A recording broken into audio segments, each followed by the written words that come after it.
6 अगस्त और 9 अगस्त ये वो दिन है जब हिरोशिमा और नागासाकी पर दुनिया का इकलौता न्यूक्लियर अटैक हुआ था, जिससे आज तक जापान के लोग उबर नहीं पाए। पर 6 और 9 अगस्त से पहले ही जापान की ये प्लानिंग थी कि यूनाइटेड स्टेट्स ऑफ अमेरिका के कैलिफोर्निया पर बायोलॉजिकल वेपन छोड़े जाए और इसके लिए उनकी प्लानिंग शुरू थी। और अगर ये सक्सेसफुल हो जाता तो आज जो हिरोशिमा और नागासाकी का हाल हुआ है वैसा ही कुछ कैलिफोर्निया का हो जाता। सेकेंड वर्ल्ड वॉर में सब हदें पार हो चुकी थी। हम सबको पता है कि एडोल्फ हिटलर ने किस तरह जीव लोगों को मार दिया था। पर जो मैं आपको इस वीडियो में बताऊंगा वो सुनने के बाद आपको कहीं ना कहीं ये लगेगा कि हिटलर ने जो किया वो भी इसके सामने कम था। तो आज इस वीडियो में हम बात करेंगे किस तरह जापान ने सेकेंड वर्ल्ड वॉर के दौरान अपनी हद पूरी तरीके से पार कर दी, किस तरह रशिया और चाइना के लोगों को अपनी अजीब और गरीब एक्सपेरिमेंट का शिकार बनाया, किस तरह छोटे छोटे बच्चों के बॉडी पार्ट्स को बाहर निकाला जाता था और किस तरह यूएसए पर फुल फ्लेज अटैक करने की जापान प्लानिंग बना रहा था। उससे पहले अगर अपने चैनल को सब्सक्राइब नहीं किया तो ज़रूर सब्सक्राइब कीजिए। ये वीडियो है यूनिट 731।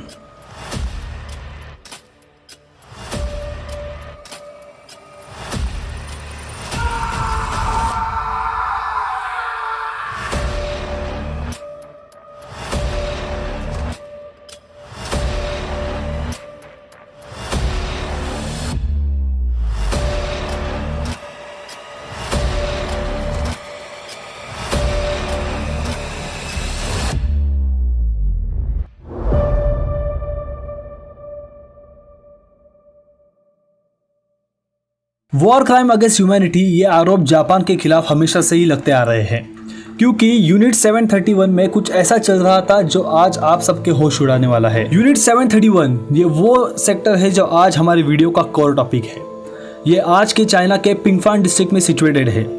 जापान के एक्सपेरिमेंट चाइना में कैसे हुए, अगर ये आपको समझना है तो आपको चाइना की थोड़ी हिस्ट्री देखनी होगी। अगर हम चाइना की हिस्ट्री 1950 के पहले देखें तो चाइना आज की तरह एग्रेसिव नहीं बल्कि बहुत ही पीसफुल और रिच किंगडम था। उनका कल्चर, उनका रहन सहन दुनिया से पूरी तरीके से कट ऑफ था और उस समय चाइना इतना स्ट्रांग भी नहीं था। और इसकी वजह से 19th सेंचुरी की सारी बैटल्स जैसे कि ओपियम वॉर, मंगोलियन अटैक और साइनो जापानीज वॉर चाइना हार चुका था। 1894-96 साइनो जापानीज वॉर के बाद जापान ने खुद को बहुत ही एक्सपांड करना शुरू किया और इसी एक्सपांशन के चलते जापान ने चाइना का कुछ पार्ट कब्जा लिया, जिसमें 731 सेक्टर भी आता था।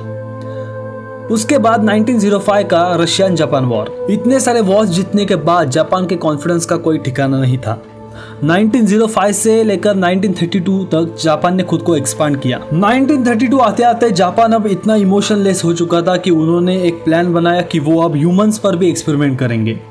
1932 ये वो साल है जब जापान के सर्जन जनरल शिरो इशी, जो जापान के चीफ मेडिकल ऑफिसर्स भी थे, इन्होंने ये कहा कि जापान को अब ऐसा एक सेंटर बनाना चाहिए जहां पर ह्यूमंस पर एक्सपेरिमेंट होंगे और इन एक्सपेरिमेंट का नाम दिया गया था epidemic prevention and water purification department, ताकि दुनिया को इन पर शक ना हो, जिसे बाद में यूनिट 731 भी कहा जाता था। इन सब एक्सपेरिमेंट्स और रिसर्च का एक ही मतलब था, दुनिया पर जीत कायम करना।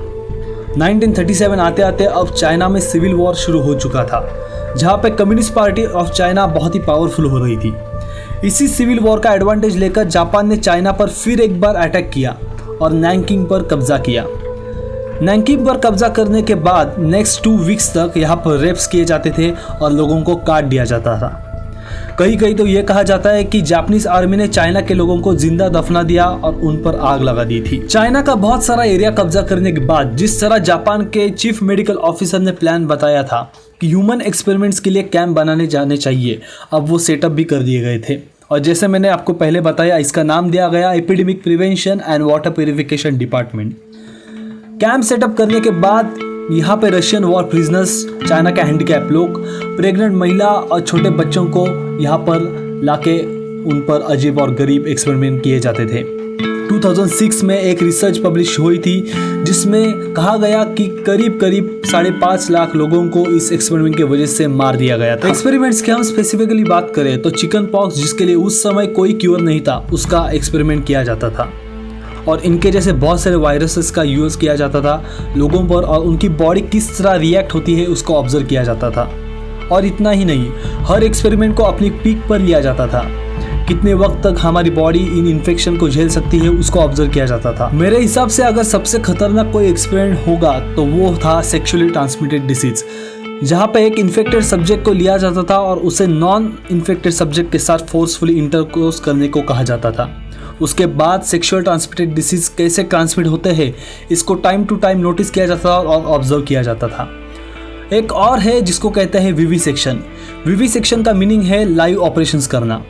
आज के ज़माने में इसे एनिमल्स पर किया जाता है जहाँ पे उनको जिंदा रख के उन पर वेरियस ऑपरेशन किए जाते हैं और उन पर ऑब्जर्वेशंस किया जाता है। और ये हुई आज के ज़माने की बात। जापान ने अपनी इतनी हद पार की थी कि उस समय विविसेक्शन छोटे बच्चों पर किया जाता था, जहाँ पे छोटे बच्चों के अंदर के बॉडी पार्ट्स को बाहर निकाला जाता था, फिर अंदर डाला जाता था और बहुत कुछ। ये सब लाइव हुआ करता था, यानी कि बेहोश नहीं किया जाता था। इसके side by side biological weapons को तैयार किया जा रहा था और 1945 आते आते इन वेपन्स को चाइनीज लोगों पर एक्सपेरिमेंट किया गया था, जिसमें कोलेरा, टाइफाइड, प्लेग जैसे बीमारियों की वजह से 5 लाख चाइनीज लोगों को मार दिया गया था। इन सब एक्सपेरिमेंट्स, इन सब रिसर्च का एक ही मतलब था, दुनिया पर अपनी जीत कायम करना। 1941 में जापान ने एक गलती कर दी पर्ल हार्बर पर अटैक करके। इसकी वजह से यूनाइटेड स्टेट्स ऑफ अमेरिका ने सेकेंड वर्ल्ड वॉर में एंट्री ली और यहाँ से ही जापान के बुरे दिन शुरू हो चुके थे। यूएसए के साथ अपनी बढ़ती दुश्मनी देख जापान ने बायोलॉजिकल वेपन्स को यूएसए पर छोड़ने का प्लान बनाया और सितंबर 1945 को यह बायोलॉजिकल वेपन्स ड्रॉप करने का प्लान रेडी था। पर उससे महज 2 हफ्ते पहले यूनाइटेड स्टेट्स ऑफ अमेरिका ने 6 और 9 अगस्त को जापान के हिरोशिमा और नागासाकी पर दुनिया का एकलौता न्यूक्लियर अटैक कर दिया, जिसकी वजह से जापान कभी यूएसए पर अटैक कर नहीं पाया। ये इंसिडेंट इतना इनफेमस क्यों है? इसका रीज़न ये है कि जापान ने अपनी हार नज़दीक देखते जापान ने ह्यूमन एक्सपेरिमेंट्स का सारे प्रूफ को डिस्ट्रॉय करने की शुरुआत की थी। वर्ल्ड वॉर 2 के बाद जब सोवियत कंट्रीज़ यहाँ पे जाके रिसर्च करने की कोशिश की तो प्रूफ डिस्ट्रॉय होने की वजह से उनको कुछ हाथ नहीं मिला और इसकी वजह से ये इंसिडेंट इतना इनफेमस है।